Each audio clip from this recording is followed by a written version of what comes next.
In this episode of the FCPA Compliance Report, I'm joined by my good friend and colleague, Mike Volkov. Mike recently wrote a very fascinating three-part series about the Department of Justice and its trial record over the past few years. In this podcast, we take a deep dive into the DOJ's trial record, and Mike talks about how the DOJ made missteps and had some great successes. I know you'll enjoy this episode of the FCPA Compliance Report. The FCPA Compliance Report is a production of the Compliance Podcast Network. Hello, everyone. This is Tom Fox, back with my good friend Mike Volkov. Mike, first of all, welcome. Hey, Tom. Always good to spend time with you. Takes me back to the first time I met you, which was, oh my gosh, 2008, I believe. So when you were live tweeting from an event, and I met you then, Tom. And you know, who would have known that now you'd be on Elon Musk's, favorite communications technique or social media technique. Look how the world has changed. That's right. Me and soon-to-be ex-President Donald Trump. So, Mike, you wrote a blog post series about the Department of Justice's mixed bag on criminal trials recently, a three-part series. I thought it was great. I thought it was somewhat provocative and raised some interesting questions and some important points. So I wanted to see if maybe we could visit around that and where you might see a DOJ trial going forward, not only in the FCPA space, but in the antitrust space as well. Well, I think it's been an interesting time recently because what triggered it was the antitrust division lost two cases in a row in the first two trials that they brought for bringing cartel-like wage fixing and no poaching agreements. And they lost both the cases. And then I was also concerned about the Mark Faulkner case in the Boeing investigation. And you and I have done a lot of work on the Boeing case in digging into that. And then on the positive side, I was really struck by the government's victory in the Roger Ung case, with the 1MDB Malaysia sovereign wealth fund. So I was really, it was kind of an uneven result, and I know DOJ goes through times like that, and I just felt like there were enough trials out there to talk about what kind of pattern or what kind of effort we're seeing, sort of the positive and the negative messages. Mike, could we start with what seems to be kind of a deep point of demarcation for DOJ and actually bringing cases or going to trial, which is the 2008 financial crisis? And why is that still so significant to the DOJ psyche today? Well, I think the department has never recovered from it, to be honest. When we look back on the early 2000s, and remember we had the WorldCom, Adelphia, we had all these scandals, and DOJ stepped up and prosecuted Bernie Ebbers, prosecuted Enron, and in Houston, and won those cases. And frankly, the Enron task force was perhaps one of the best models for taking white collar crime, major cases, and doing a thorough investigation. Now, ultimately, they got reversed on the Arthur Andersen case, but along the way, they did win the case against Ken Lay. They did win the case, and obviously he passed away before getting sentenced in that case. But nonetheless, that was a high watermark, I thought, for the department. And what happened in 2008 to 2009, and I get to use this word because it's a book, was the department became the chicken shit club in the sense that they wouldn't bring the cases that needed to be brought against the higher ups. in that responsible for the financial crisis. And I think I don't know that it was a conscious decision to do that, but they made no effort to organize like a task force, nothing. And to this day, there are people who are upset that the high rollers there who did engaged in mortgage-backed securities got away scot-free. And what happened when you look back on it, and I was very intrigued by it, is they had a trial against two Bear Stearns traders who were pushing what they knew to be fraudulent or about to fall apart or falling apart mortgage-backed securities. And the department messed up. It was in the Eastern District of New York. And they had some discovery losses and things like that. And they lost the trial, and the two were acquitted. And then from that point on, the department just vanished. And so I think the department has been taking it on the chin, because how many times, I mean, we still hear about it in the last political campaign, or, going back to 2016, whatever, we've heard criticism of the Department of Justice for failure to bring the cases that needed to be brought. So that's my starting point here. And I don't want to ever see the department get into that type of mode again. And I don't think they're in that mode now, and I'm not suggesting that. They won, for example, the Katie Holmes case was a big case for them to win. I mean, they took her on, and, when you read the newspaper reports, you really don't know how the trial's going. But they won that case, in my view. So you mean Elizabeth Holmes? Yeah, Elizabeth Holmes, not Katie Holmes. There's my defamation case. I just made it. So, no, but I thought Elizabeth Holmes got, prosecuted, and it was a tough trial, and they won it. And they went after a CEO in a fraudulent scheme. And I thought that was, a great victory. They did a lot of hard work in that case. And so, on the other hand, they won the Roger Ung case, and I know you've been writing a lot about that. And that sounded like a really tough case, because you had Tim Leissner as your cooperating witness. And so I just don't want to see the department going back to where it was back in 2008, 2009. And I don't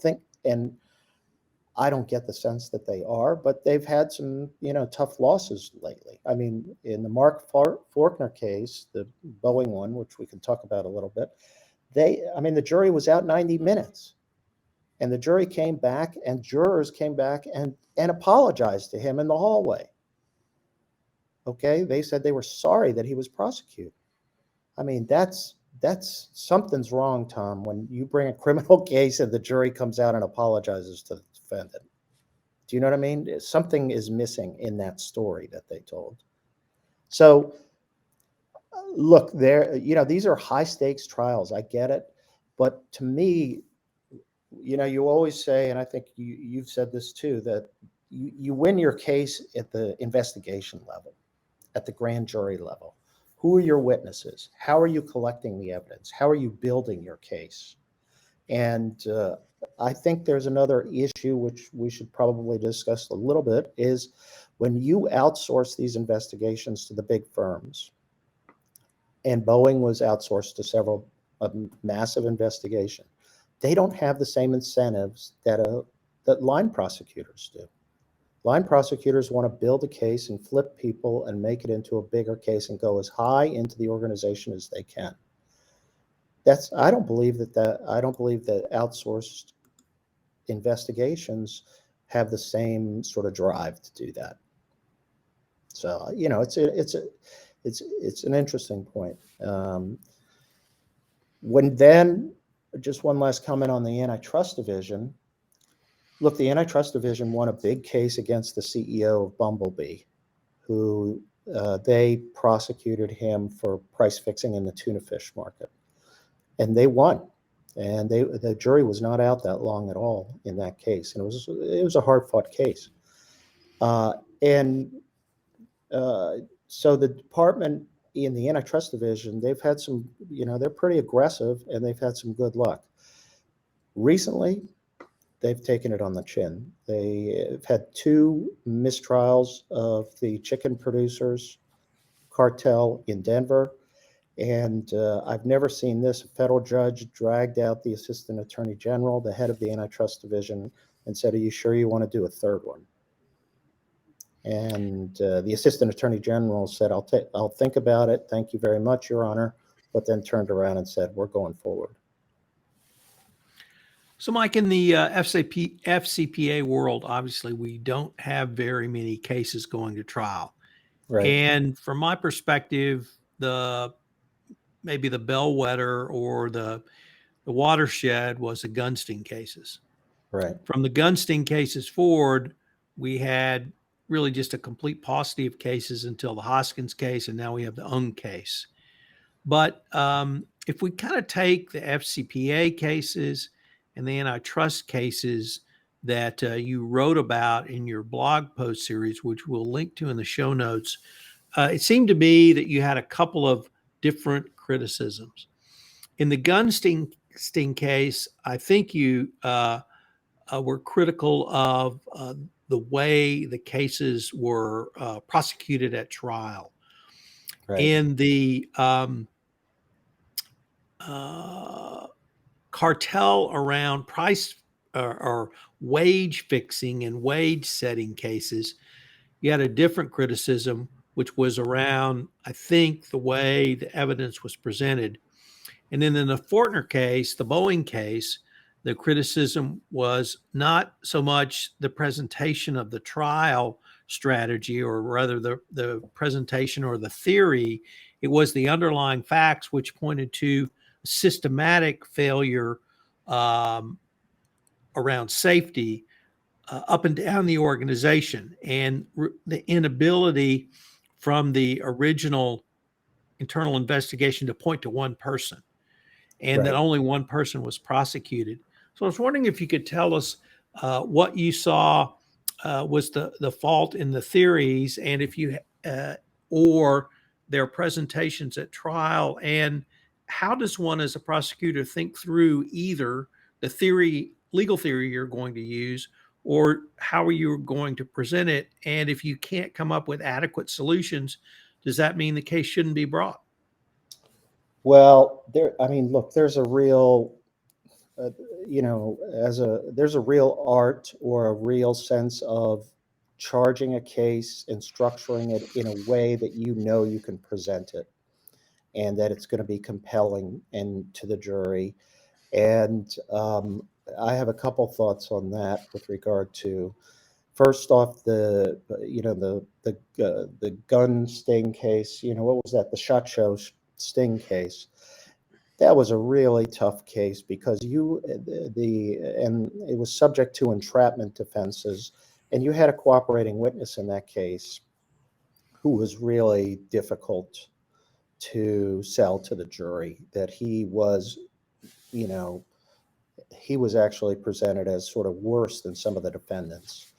And you set yourself up when the government uses an undercover with money to an entrapment defense, so that you better have a lot of evidence that the defendants who get ensnared in this were predisposed or had committed crimes on other occasions. And I think there were a lot of defendants there that they didn't have that kind of evidence. It was too broad of a case, and that case, you're right, it stung so badly that I think it held back the FCPA prosecutors for years in bringing individual cases. Now, the antitrust division cases, first off, with the chicken cases, what I didn't understand about the way they were indicted was you had 10 individuals from separate companies put in one trial. And I know from doing multi-defendant cases, it's hard enough for a jury to stick with 5 or 6 defendants, but to put 10 and put on some evidence that goes against one versus the other, it's really difficult for the jury to keep track of everything. What I didn't understand is they had some companies that they could have indicted with some of the individuals. You always have to think about, where is the jury going to compromise? How strong is your evidence? What is the bulk of your evidence? And so the chicken cases, they've had two cooperating witnesses testify who say, yeah, we were part of the conspiracy. We agreed on bidding and all that. The wage fixing case, the two acquittals, one of them occurred involving in Dallas, a very narrow case, Dallas physical therapists who were the outsourcing rates and how much they're paid. I have a feeling that first off, there was a really debated jury instruction that was given in that case, which said that they had to prove that there was substantial impact on the market from the agreement. And I think that was a bad instruction. They should have litigated that more. But number two, I don't think, when you look at the case, I mean, you know Dallas better than I do, Tom, but, the two physical therapy outsourced providers, I don't know how much of I'm not saying that what they did was right. I'm just saying in terms of, having a compelling case, it seems a little bit questionable. The other case, though, the other one that they lost, the wage fixing case, it was really interesting, and not many people have written about it. DaVita, the company, went to trial and was acquitted. This was one of the rare cases where the defense, and by the way, they had a lot to lose. If they lost that case, they might have been excluded from certain healthcare programs. But DaVita rolled the dice along with the former CEO of DaVita this was in, I think it was Texas again, or I may be wrong in terms of where the market was, where there were agreements in terms of getting professionals, higher ups in the dialysis business. And to me, the company said, we're going to trial.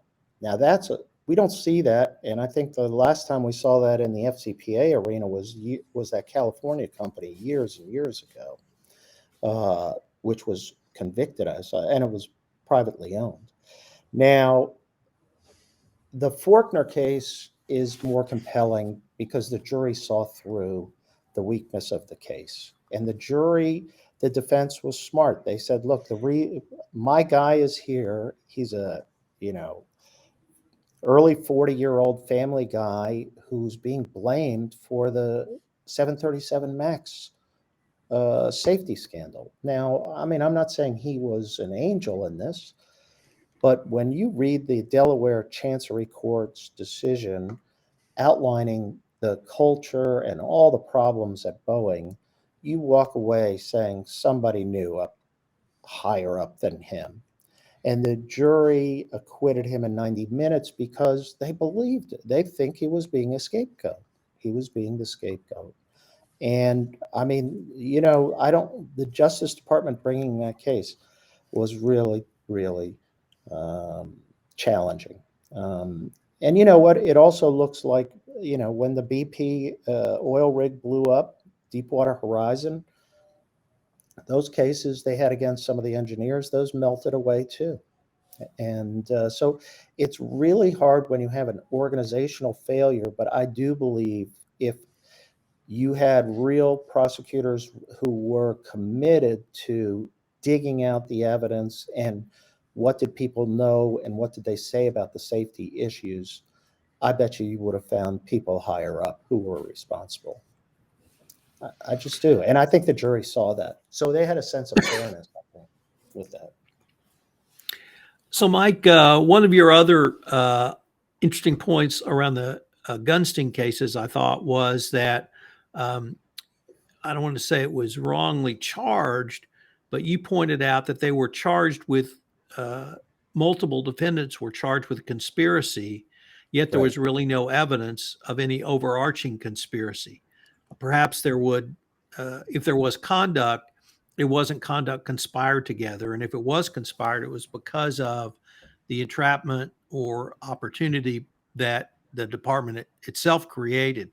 It was that, did I read that right as well? Yeah, no, I think you're right.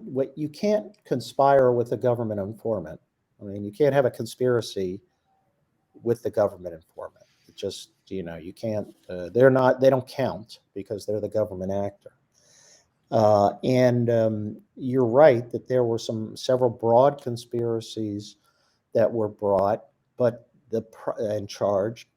But if you remember some of the facts going back, first off, you had a difficult presentation that was of the cooperating witness in the case, the person who himself had problems in the industry, and ultimately, I believe, went to jail for 5 years, if I'm not correct, not wrong, or several years. I can't remember. But he cooperated, but he was tied up with FCPA issues, and he ultimately, tried to flip and make these cases for the government.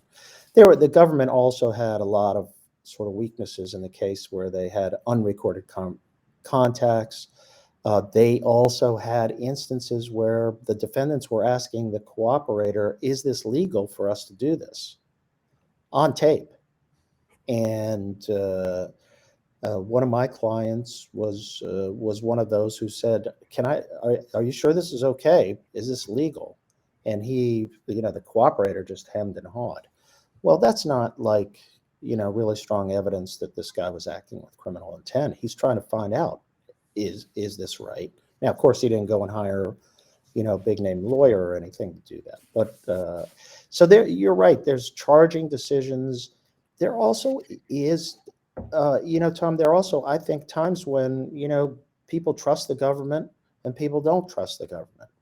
And when you run a defense of like the government bungled this, I think juries are more willing to listen sometimes, depending upon how they feel about the government, to those kinds of things. On the other hand, I've seen some other trials, involving clients and, people that I knew, and the government's doing pretty well in a lot of white collar cases that are sort of on standard, run of the mill type of cases, securities fraud cases. People are upset right now about rich people, and they think that rich people have a unfair break or unfair lead in the economy.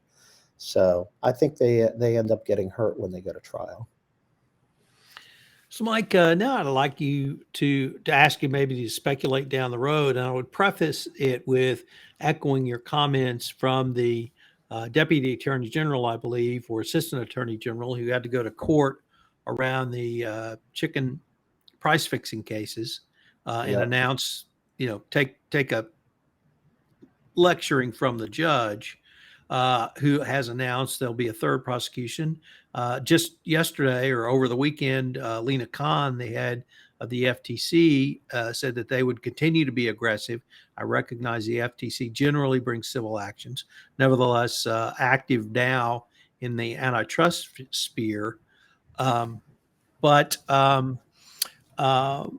where do you see the department moving forward in light of the uh, failures at trial, but also with the successes that you've talked about, the Roger Ung trial, the Elizabeth Holmes trial, Those both are big uh, wins. Yeah. major successes.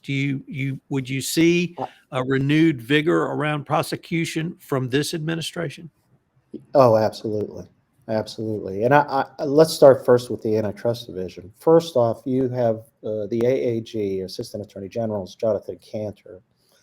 And right now, he has bipartisan support to be aggressive, not only in the criminal area, but in the civil area. And I was surprised, he showed up, the judge, sort of lectured him and said, please look at the U.S. attorney or the federal prosecution's manual and, look at the factors, weigh them carefully. And then he gave a speech 3 or 4 days later and said, we're not going to become the chicken shit club, meaning we're not going to run away from this and we're going to do this. And they restructured the case. The case was against 10 defendants. They dismissed against 5 with prejudice. And they assigned some additional attorneys or different attorneys to try the case. So he said, look, we're not going to run away. And I think, and Runaway is one of my favorites from Monty Python and the Holy Grail, because the department in 2008, 2009, when they saw that rabbit of fraud, they ran away. Now, I admire Jonathan Cantor for saying, we're going to go forward with it, and we'll see what happens. But he also is doing the same in the civil context. They brought more merger cases, They have the Google case. FTC has the Facebook case. That's going on. Now, the I think the one to watch now are FCPA cases, because that Roger Ung case, that was a big win, Tom, because that's, to me, that was the biggest trial they've had, I mean, since when? The Shot Show Sting cases? I mean, that case, they were really challenged in it. To me, it's, as I've told you before, the Goldman Sachs case was the most important case I think ever brought, because it was right in the core area of what the FCPA is trying to prevent, which is sovereign wealth, money that's being stolen from the development of an economy to benefit the lower economic classes in Malaysia, was stolen by Goldman Sachs. It's outrageous. And Roger Ung, it's an interesting, I mean, I'd actually like to read the trial transcript just to read and just to follow it. But, he had to explain, in a sense, and you and I talked about this before, he had 36 million sitting in his bank accounts. And that was alleged to be proceeds from, at least part of it, proceeds from the bribery scheme. And they put on the government put on Tim Leisner as the major cooperating witness, who apparently was married more than once, to two women at the same time, lied about a divorce, whatever. He had so many lies, he couldn't keep it all straight. But what was interesting was that Roger Ung put on a defense, and he had his wife get up and testify with no documentation and say, basically, the 36 million came from an investment we made years ago, or she made, I think, years ago, at 6 or 7 million, and turned into 36. And I think the jury knew that was incredible. And I think they lost points that way. Instead of keeping the focus on Leisner, they put on a defense like that. Now, but I do think it was a big win. It must have been, what, 4 to 6 week trial, I believe, Tom. 6 weeks. 6 weeks, yeah. And the jury was out for 50 hours, is what I recall.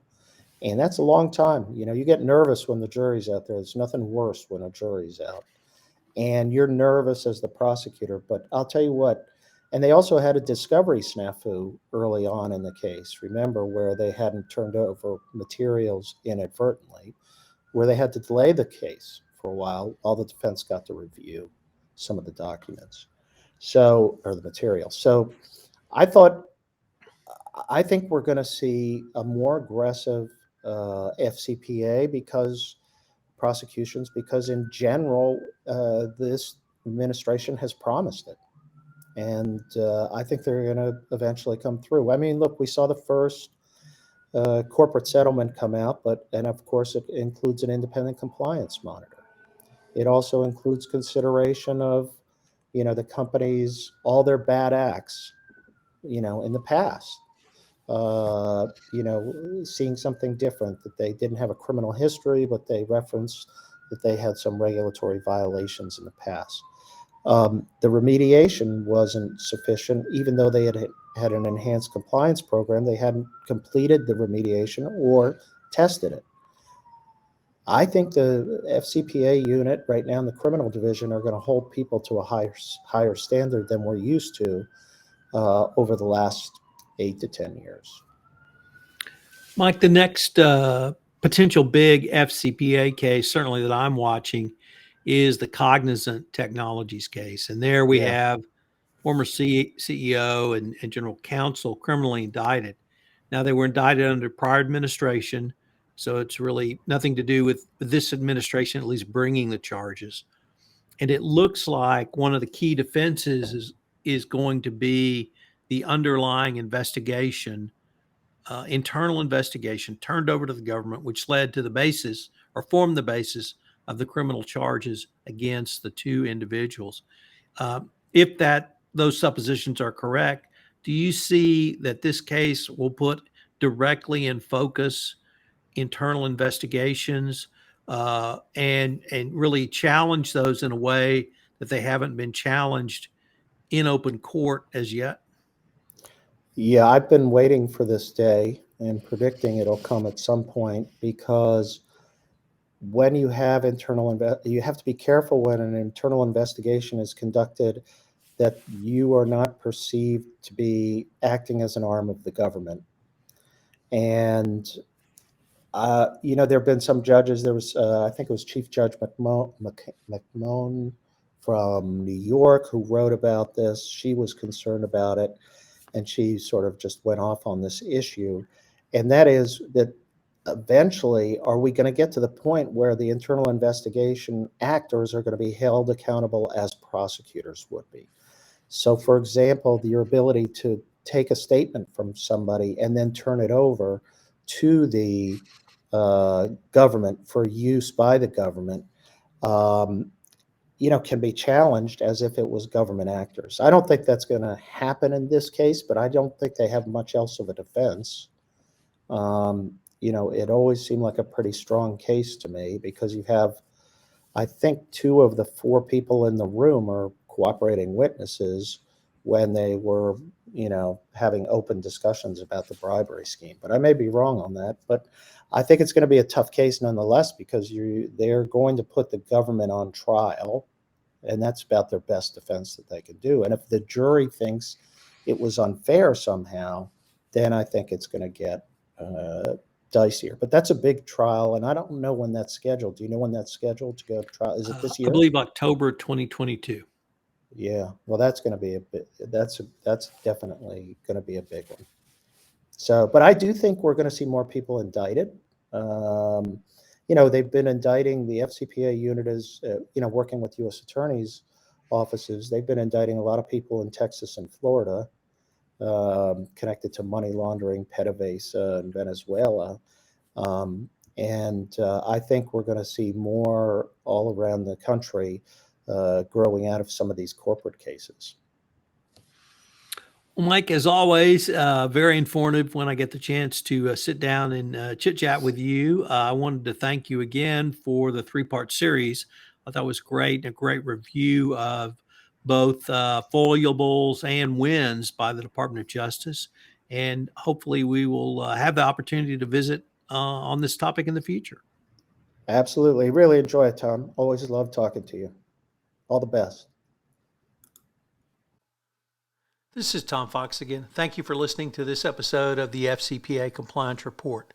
If you'd like more information, check out the show notes that are on the audio version of this podcast, where we hyperlink to Mike's articles. Thanks again for listening, and I hope you will visit with us again on the FCPA Compliance Report.